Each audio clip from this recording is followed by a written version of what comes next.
We were designed by God to be in close relationship with other people. It's a basic human need.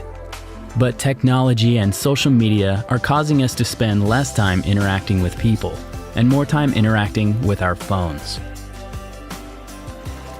In this series, we learn the importance of going deeper than digital and choosing friends over likes.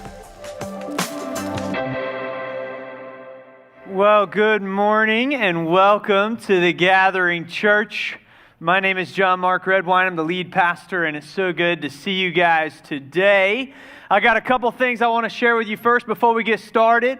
First off, if you have students who are from 6th to 12th grade, middle school or high school, we have a student ministry here at the Gathering called Gather Students, and they get together on Sunday nights and have a great time. And once a month, they join forces with Seacoast Asheville for something called One Night. One Night is a big night where they worship together and play games and really have a blast. And so if you have kids in that age group, they're going to want to be there tonight. It's at 123 Sweeten Creek Road, Seacoast Asheville's campus.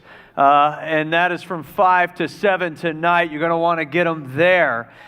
Today is step 2 of Growth Track. Now, if you don't know, we're kind of focused on helping you walk down a spiritual pathway here at the Gathering Church. Very simply, we want to lead people to know God, find freedom, discover their purpose, and make a difference. And we believe that every step in that process is so valuable, so important. And we believe that we were created to live in purpose, on purpose, for a purpose. We want to partner with you in that. And so Growth Track is our way of helping you get a glimpse at the purpose God created you with. Today is step 2. It's the most fun part of Growth Track. If you missed last week, you can still jump right in. It'll be right after this service at 12:30, right outside, and we will provide lunch. And so come join us for that. And then finally, the last thing I need to tell you this morning is today you can sign up for life groups, and life groups start this week. We're excited. It's the moment, yes. It's the moment all three of us have been waiting for so long. You know, we love life group here at the Gathering Church. Community is really one of the heartbeats of this church. We believe that life was made to function in relationships. That's what this whole series is about, that we're about to start today. And so I really encourage you to go find the one that fits you best and go join a life group today. Don't wait. Don't hesitate. They fill up quick. This is the first week of groups, and so go sign up, and you can get plugged into one right now this week. And I'm about to give you about 30 minutes worth of reasons why you should. And so let me get into our message this morning. First, I'll tell you, you wonder why I'm sitting down this morning. You know, I used to sit and preach a lot, and one day I watched the playback videos sometimes to try and learn to get better, and I was watching it, and I just thought, that guy looks lazy. I'm going to take that stool away so he has to stand up more. And but today I'm sitting, I was actually pretty sick this week. I had strep throat, which opened up a viral infection, and so I've been in bed for the last 6 days. I'm on the other side of the illness. But I'm still pretty low energy and weak. And so just now, that was the longest I've stood up in about 6 days. I'm very tired. I might take a nap before I go on. And so if my voice kind of caves in halfway through the message today, or if it seems like I'm a little bit lower energy than normal, that's what's going on. You don't have to worry about me. I'll be all right. Be thinking about my poor wife, because I'm a big baby when I'm sick. And she has just had to wait on me as much as she can this week, and that has been tough. So y'all be thinking about her and praying for her. Pastor Robbie, who is one of our communicators, he teaches here sometimes and does the announcements and everything like that. He's also sick, and he's out this morning with that. So be thinking about Robbie and Chelsea and their family as well. Be praying for them as half our staff is down. We're going to pray that the other half stays healthy. So that's what's going on, if you're wondering. Well, today we're starting a brand new series called How to Be Social Without Media. how to be social without media. You know, when we started this church, we decided that at the very center of this vision was going to be a desire to help people create deeper relationships. We shared a lot of our story last week on our 3-year anniversary, but I'll tell you, in 2014, Robbie and Chelsea and Rael and myself, we were in this city praying over it. We were praying for you 2 years before the first time we held a service in this city. And Robbie still talks about it because he doesn't like to walk. And I made him walk the entire city of Asheville. I think we put in like 15 miles just through the city in one day and pray over every street that we walked down. And we were here just to kind of seek what God would to find as the identity of this church and ask him, what do you, we know that we're here to spread your name and make you famous and worship you as a church, but in what way do you want us to find our identity as a church? And on that very first night, we were in a rental house in Kenilworth. We sat around and discussed and prayed and talked about who we felt God was calling us to be. And the first thing that we all agreed on right out the gate was that this would be a church where people could find deeper community, real community, the kind that is not fake or facsimile, the kind that does not look like community or almost feel like community, but that would become a word that would define us to our core. Our mission statement that you may see written around here or hear us repeat is, we aim to gather people around Jesus and around one another. And we believe that in our creation, that both of those find great importance within us. That we have these gaps in our hearts that if we spend most of our lives trying to fill, trying to find the plugs for. And one of those is the spiritual gap, the need that we have for a relationship with our Creator. And the other one is the relational gap, the need that we have to be joined with other people, not just romantically, not just in marriage, but to really be in relationship with others. And so what I want to talk about in this series is what that really looks like, and really what it looks like in the culture that we're living in now. So what this series will not be is another moment for me to sit here and preach to you about how bad it is for you to use your phone or social media. I'm not here to try and stop us from doing that. I just want to make sure that we understand what's happening when we do. We've got a problem. More and more in our culture, we're forgetting how to exist in real community. Or to put it more plainly, we don't know how to have a friend or to be a friend like we used to. Loneliness is more pervasive than ever. In a recent study by the Pew Research Group, 1 in 4 people said that they did not have 1 to 3 people they could confide in. 25% of people that they talked to didn't have a close friend. That's a problem. I think there's a lot of factors that feed into this.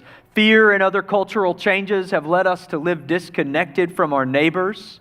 There's more entertainment available to us than ever before between Netflix and Hulu and Amazon Prime and cable and PlayStation and Xbox and our ever-invasive smartphones. I think another part of the problem is we think that we're getting social interaction through social media. It's filling this desire that we have to know people and to be around people, but it's not filling the need that we have. We think that by seeing other people's posts and reading up on their lives or seeing their tweets and hearing their opinions, we begin to believe that we know them. And as we post and as we blog and as we tweet, we begin to feel like we are being known. But while this interaction removes our desire to pursue relationship, it does not fulfill the need that we have for relationship. And social media usage has only made this worse as we've gotten more and more addicted to our screens. In 2017, Facebook released some statistics.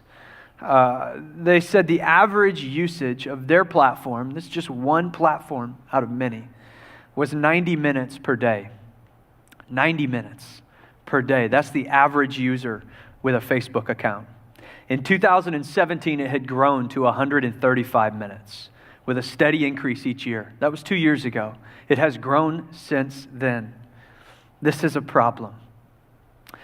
Research published in the Journal of Depression and Anxiety found that people using social media for more than 1 hour per day were 2.7 times more likely to struggle with depression and anxiety than those using it for 20 minutes or less per day. This was published in November. Almost 3 times more likely to struggle with depression, loneliness, anxiety, have social problems. In this series, our goal is to set some of this right. We don't like to acknowledge there's a problem until it's gotten pretty bad. In fact, even Apple and Samsung are beginning to acknowledge that maybe they're a part of the problem. With an update recently, they added a feature on our phones called Screen Time.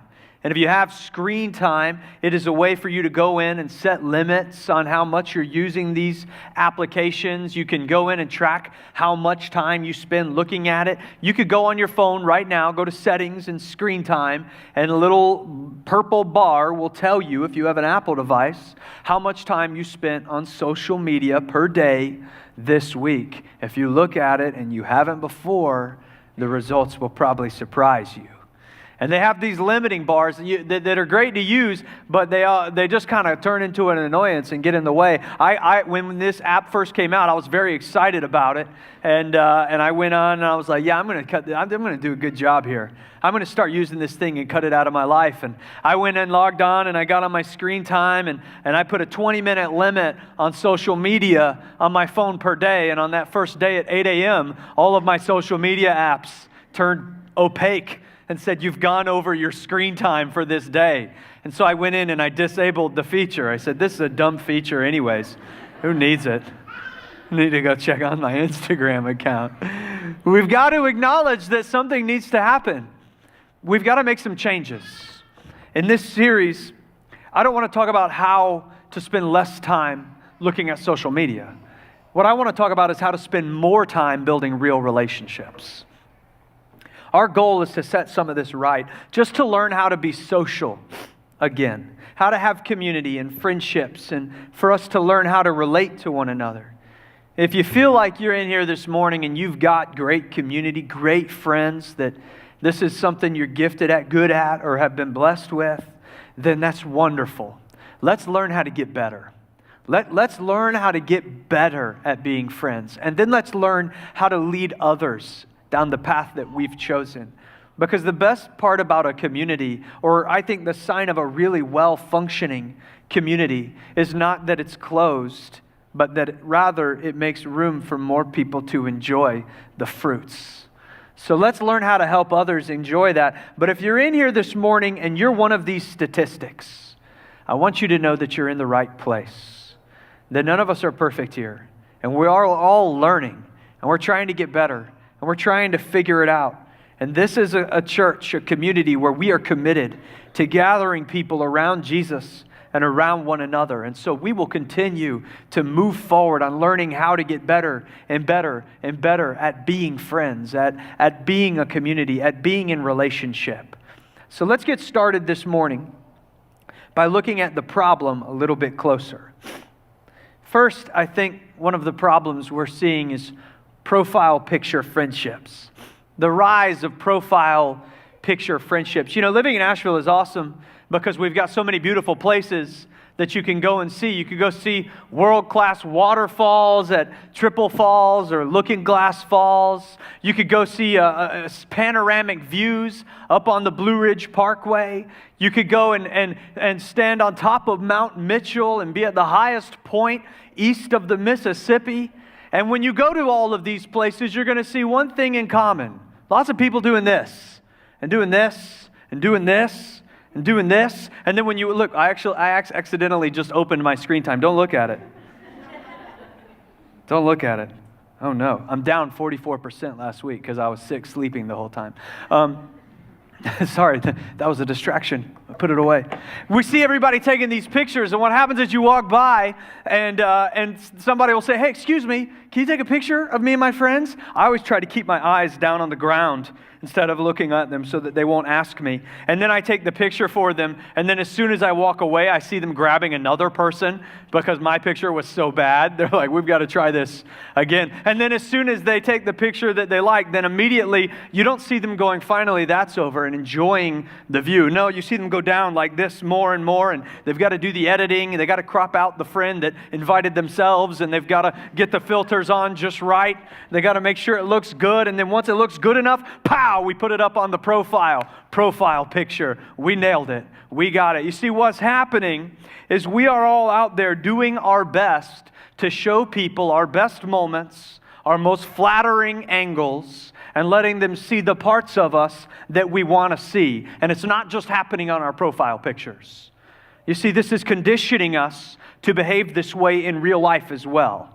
And when we look out at our friends and at the people that we're in relationship with, we can't help but wonder why our lives aren't as sparkly as theirs, aren't as adventurous as theirs, aren't as well put together as theirs. But what we don't realize is all that we are comparing ourselves to is the profile picture that they have filtered and that they have made sure is the right angle and that they have cropped to show us the very best version of themselves. But inside, we're struggling with the same things. We're going through the same things. We're dealing with the same insecurities. We're having the same bad moments, but we're doing it alone instead of sharing it like we were created to. On social media, we choose our best moments for profile pictures, but real life is significantly dirtier.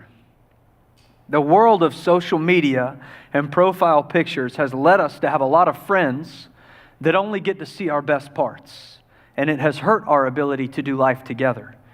In Proverbs 18:24, it says, "A man of many friends may come to ruin, but there is a friend who sticks closer than a brother." To put it in modern terms, it's better to have one friend who really knows who you are than 50,000 followers who only see what you want them to. Second problem is face-to-face has become screen-to-screen. See, every single person on this earth was born with a relational need. God looks at His creation in Genesis. He looks at man and He observes it is not good for man to be alone. And this isn't just about a romantic relationship. It carries over. It's not good to be alone. And that relational need that we have is only really satisfied in Christ-centered friendships and relationships that operate like iron sharpening iron, one person sharpening the next. But over this last decade, we've gotten more used to filling our relational needs through screens. Probably started a long time before that, maybe in the late 1950s, when it became normal for us to all have a television set in our homes. Now there's like this new trend where people, and you've all got a friend like this in your life, and you know it because the very first time you had a conversation with them, they told you all about how they don't have a TV in their house, right? The no TV friend. Guess what, no TV friend? We all don't like you, right? Just saying. The very first thing they say, oh, we don't have a TV. Yes, they don't have a TV, but they're also watching just as much Netflix as you, but instead of on a glorious 1080p 50-inch screen, it's on a silly little laptop in their bed that's way too warm, so they keep shifting it around because they're too hot. Just get a TV, no TV people. We're tired of it. Now that I'm over that. We're all just giving our lives to screens instead of one another. We think we don't have time for relationships, but it's because we have prioritized things like television, like computer games, spending time on there. We prioritize social media. We think that we're getting all that we need relationally through these. I get so invested in TV shows. I really do. When I'm in, I am in. One of my favorite shows for a decade was How I Met Your Mother. And I loved it so much. It was kind of like Friends, if you've never seen it. It's a situational comedy of some people living in an unlikely apartment in New York. And I watched this show for 10 years, and it ended It was a terrible ending if you haven't seen it. And it ended, and after it was over, Rael and I, my wife who watched it with me, we sat around the next week when the show would normally be on and said, man, I really miss my friends.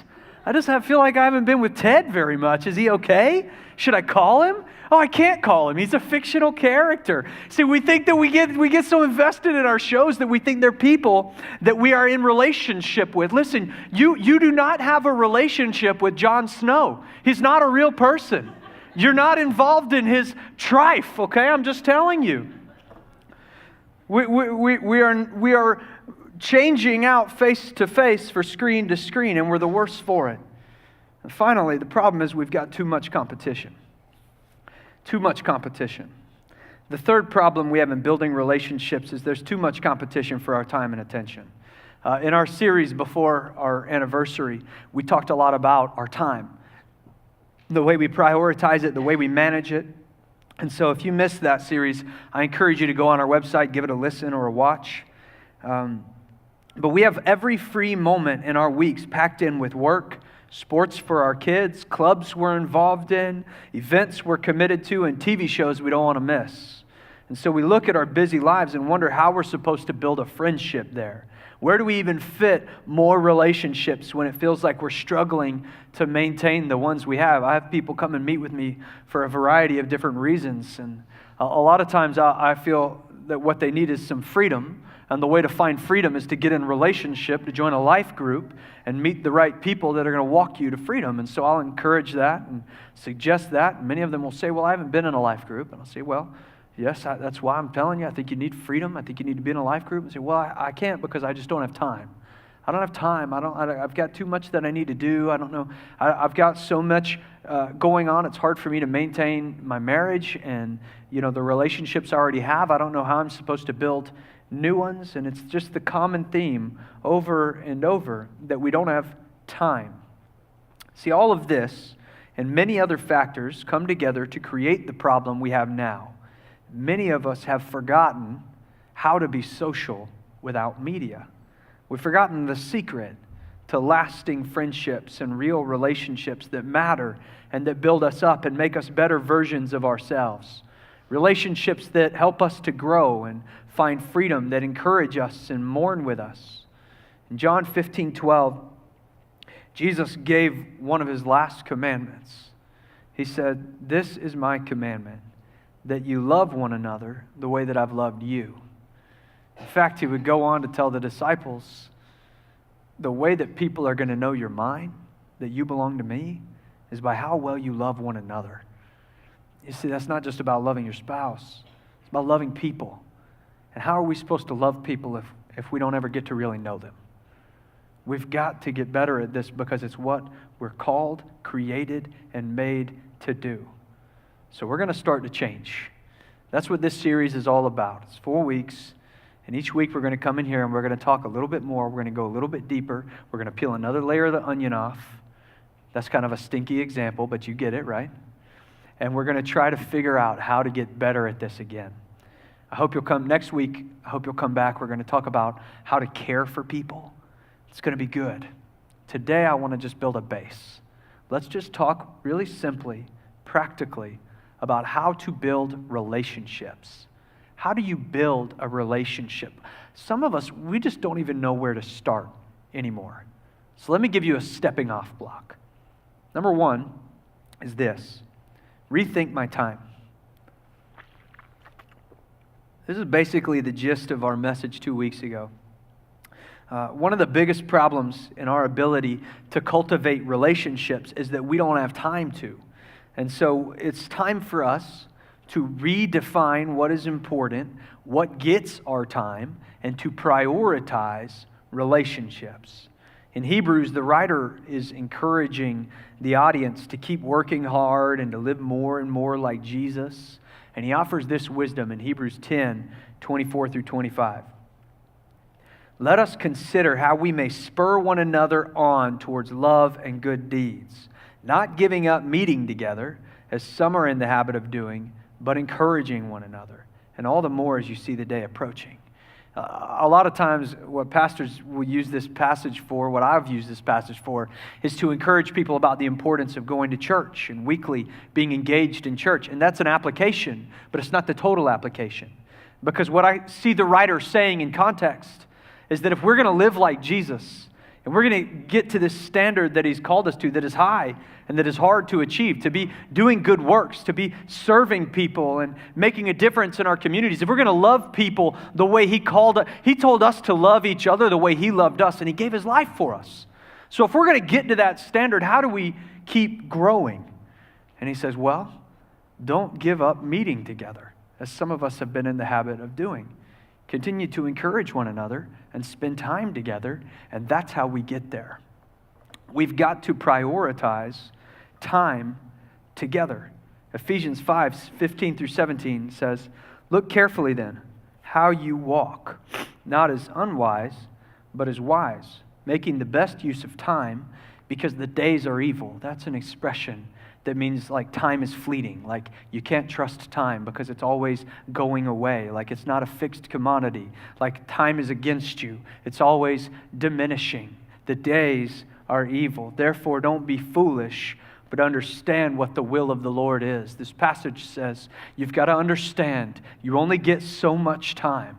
So make sure you make the best use of it and use it the way God has called us to use our time. In other words, if we want to live the way Jesus has called us to live and become the people that he created us to be, then we need to make sure we're aware of our time and how we use it, and that we are using it in a way that is in line with the way we have been created to live, in relationship, with people, around one another.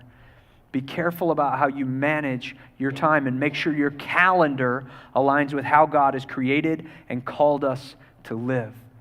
So take some time this week, if you still haven't done it yet this year, and look through your calendars, how you organize your time. One of my pastors, Andy Wood, gave me a lot of his time to teach me how to be a pastor and a husband and kind of even a person at times. And one of the things he would always tell me was, take captive every second.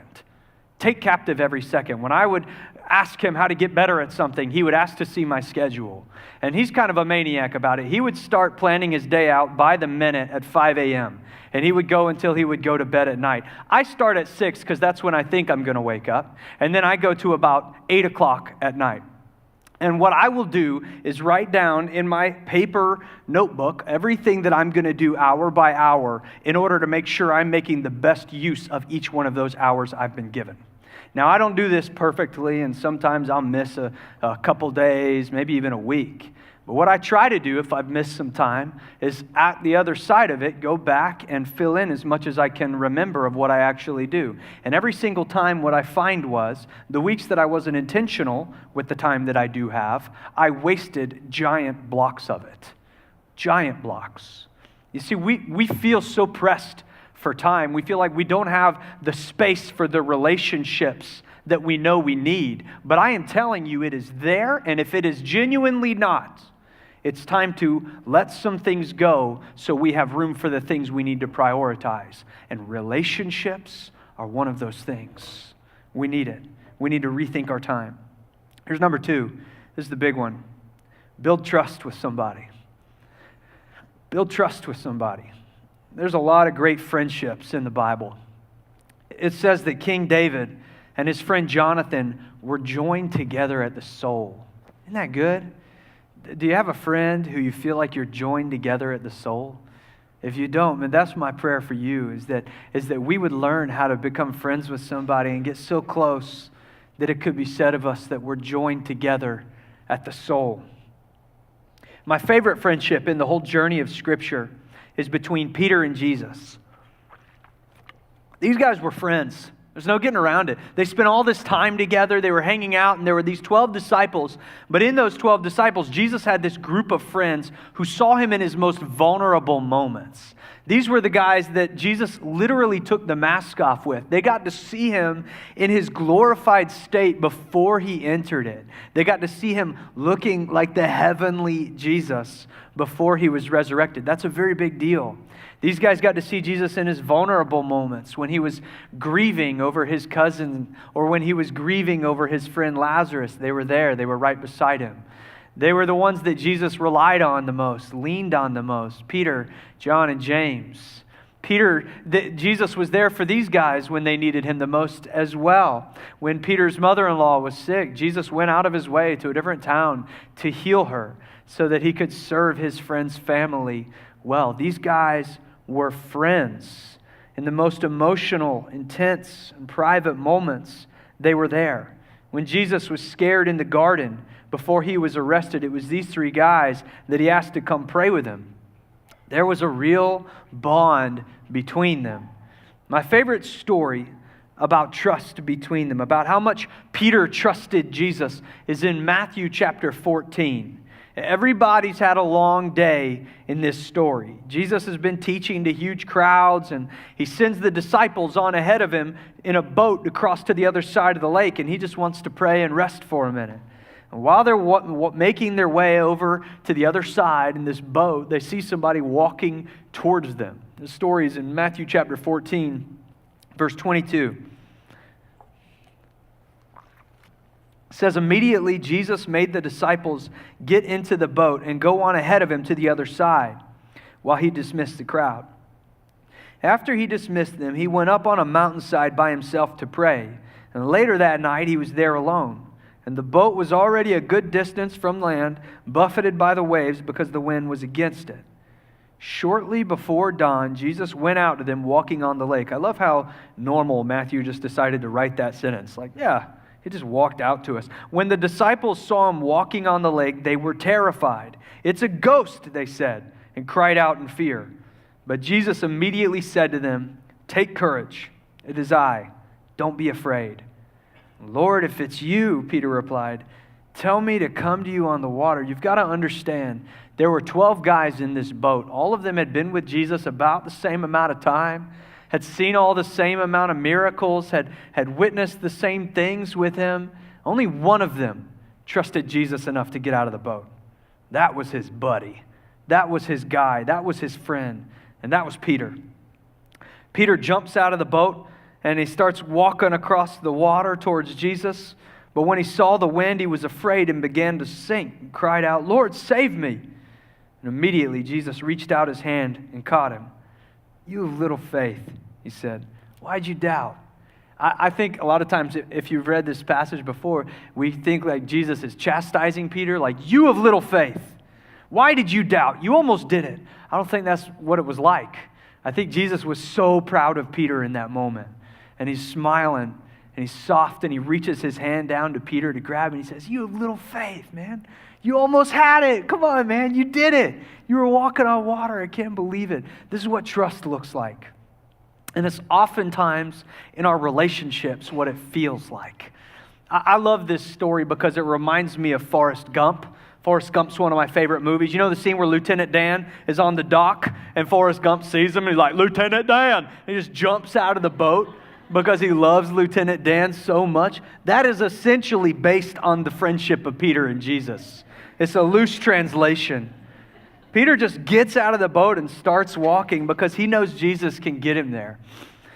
If you read the Gospels, you're going to see there's many times where Peter's heart is in the right place, but he just misses the mark a little bit.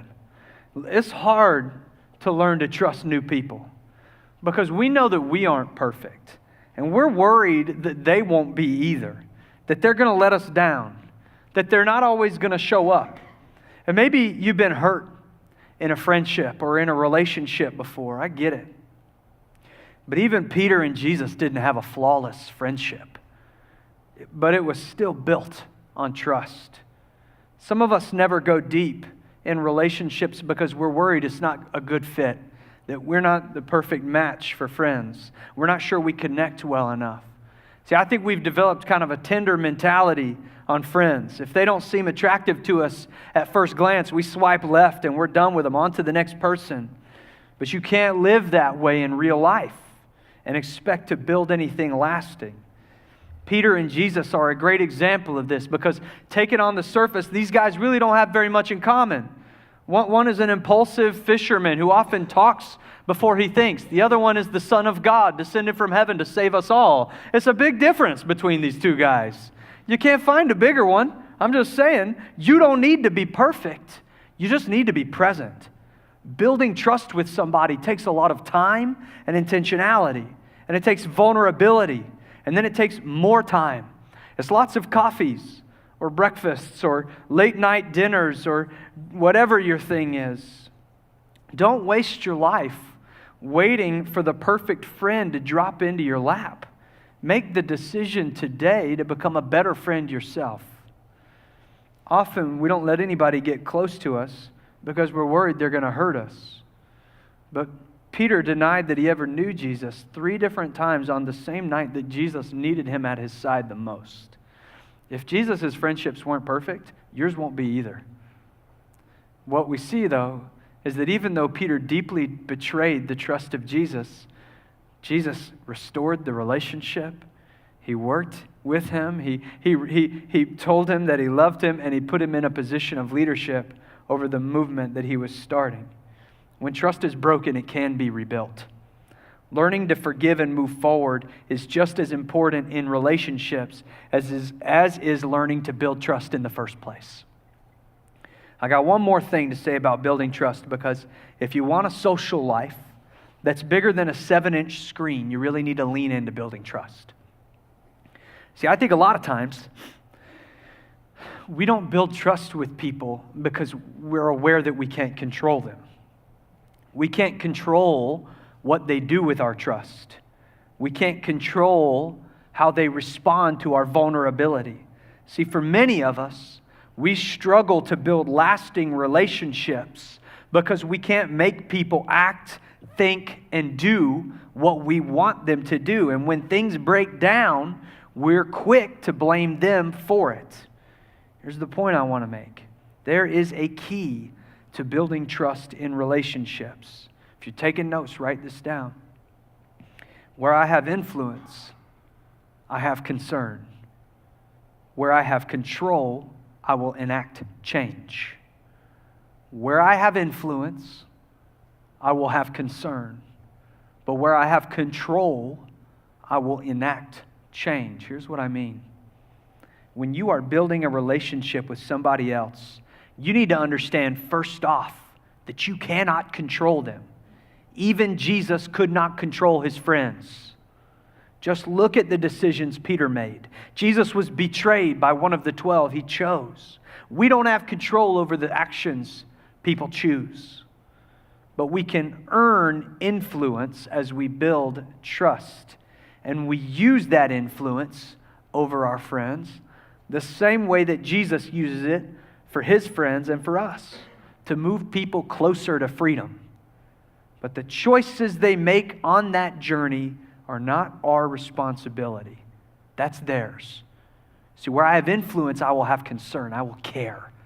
I will be there. I will urge them on towards who I know they can be.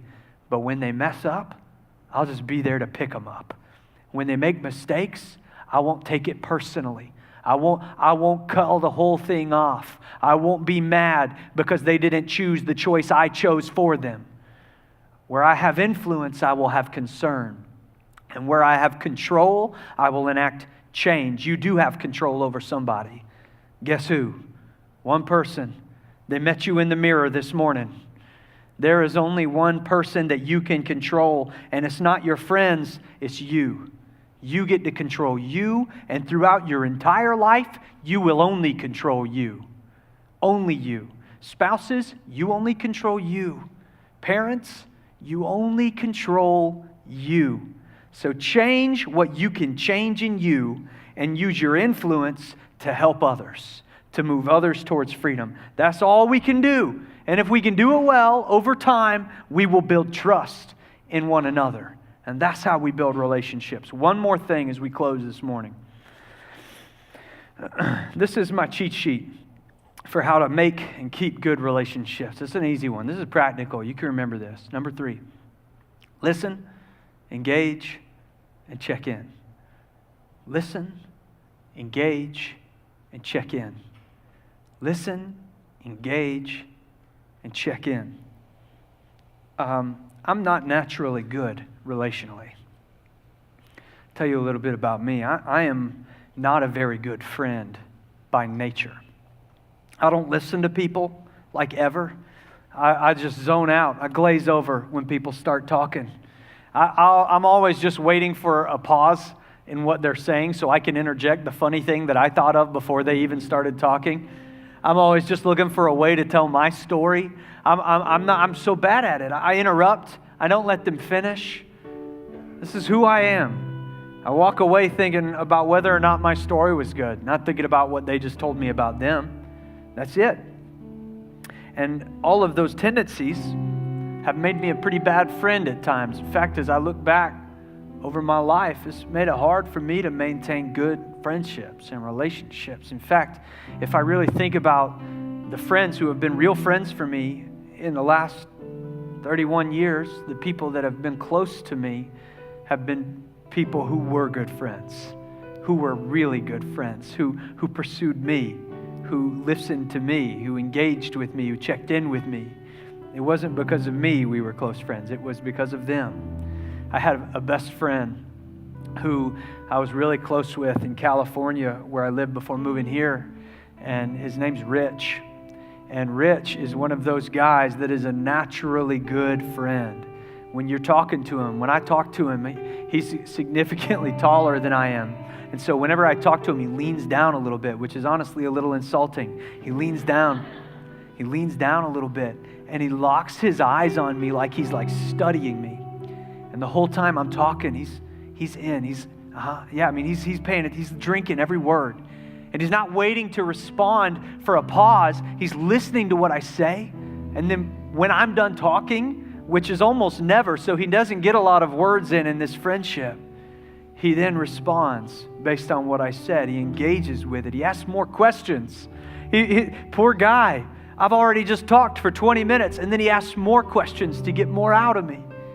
And then I'm not thinking about it anymore 3 days later, but I get a text message, and it's Rich checking in on that thing that we talked about.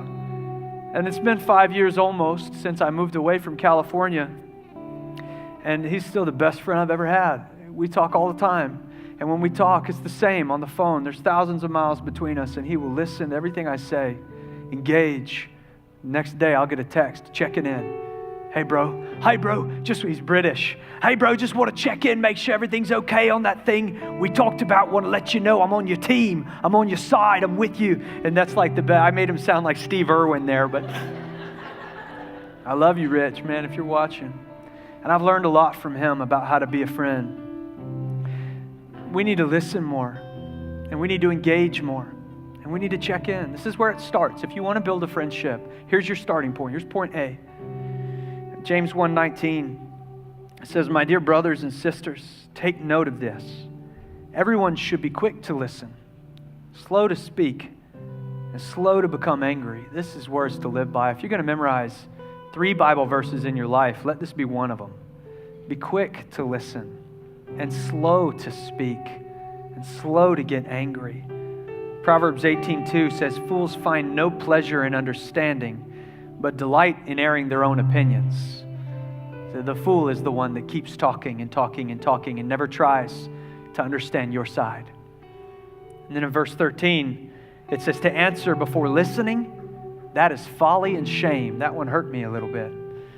Proverbs 20, verse 5, it just keeps going. It says, "The purposes of a person's heart are deep waters, but someone of insight draws them out." See, people are deep waters. And what we're feeling, we don't always know that we're feeling. That's why God gave us relationship. A good friend is somebody who is there to help you understand what you're going through, to help you understand what it is you're feeling, to help you understand how you're processing it. A good friend draws it out of you. This is what Rich does for me. He knows when I'm going through something and I don't know how to express it, and he will pull it out of me. Can we do that for one another, church? Can this be that church? Can this be the church where people know how to listen to one another and engage with one another and check in with one another in such a way that it really looks like we're loving one another well? Because that's what it'll turn into quick. It'll just start out so simple. You go to life group because you're going to make time for life group. You're going to do it. Listen to me, church. I just need you to know it's not for us. It's for you. I need life group. I'm in 2 of them. I need it twice. I need double. And I'm not in a life group because I'm the pastor. I know a lot of pastors who don't go to life groups. I'm in a life group because I need life group. I need people. How many places in your life can you really take the mask off? It's not work. At work, you got to be grinding. You got to be hustling, right? You got to look like it's okay. A lot of times we don't know how to do it at home. We don't know how to do it with our spouse.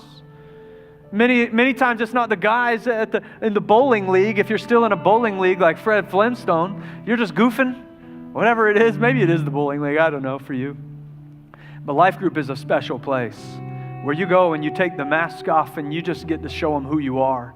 It's where you get to sit down in a room with some people and say, hey, I don't have a lot of places I can do this. And so can I bear a little bit of myself with you today? Can I tell you what I'm really going through? Because it's been eating me alive. That's what life group is.